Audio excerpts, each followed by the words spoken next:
Erokamano ahinya George.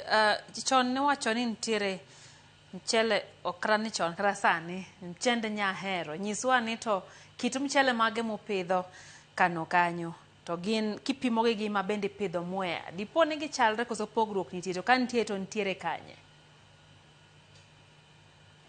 Erokamano. Pogruok to onge ahinya. Pogruok mchele wan gi kothe mopogore opogore. Wan gi basmati, wan gi IR, wan gi ita, wan gi komboko, wan gi BW kod kothe mamoko. Iyudo ka jo Mwea nohero pidho basmati. To gi sani iyudo ka giduoge komboko ma wan bende wapidho. To wan ng'enyne sana wapidho IR. IR ni en non aromatic, onge gi suya.